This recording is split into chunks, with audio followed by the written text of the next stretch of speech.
When Josh and Amy Wilkerson were asked to take over as pastors of the Refuge Church Greensboro campus, Amy said, absolutely not. There's a weight that comes on your family, and I said, I would never do that to my children. So never say never is what I'm learning. Josh had a different reaction. Huh? They're an interracial couple from Rockingham County. Amy is a preacher's kid. I grew up in a very white world and didn't realize it.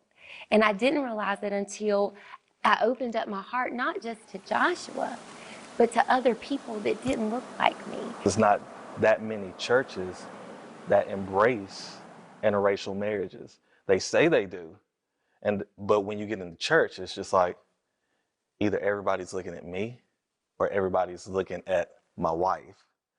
And we never wanted that, especially if we were going to have a child. They found refuge at the Refuge, a multiracial church in East Greensboro she calls a melting pot.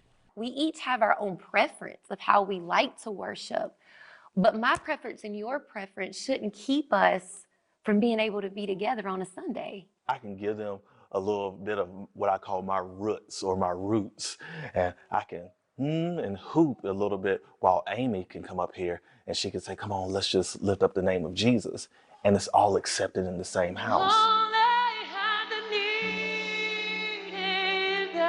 The longtime leader, Pastor Derek Hawkins, partnered in conversations about race with Pastor Jay Stewart, who is with the Refuge Church in Kannapolis.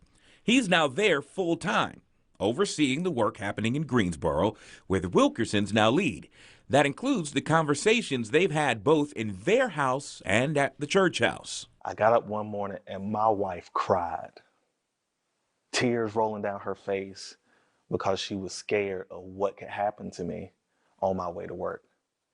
Needless to say, I'm just trying to go to work, make a living for my family, for my wife and for my son, and she's crying because she's scared if I won't even come back. So to be able to have a community outside of our home that understood what I was feeling in that moment, I needed it more than I could ever convey in words. As they do ministry, they're intentional about tackling issues as a church, which only makes them stronger.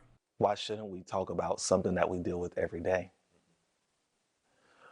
Because if we can't talk about what we deal with every day in church. God can't heal what we don't confront. And so I believe there has to be this thing in us, this motivation to confront the hard things in this season of life so that people can heal, so that there can be real restoration. And reconciliation, and not just on the east side. But I think just with where we're located at, obviously, East Greensboro, a lot of people identify that with a certain culture.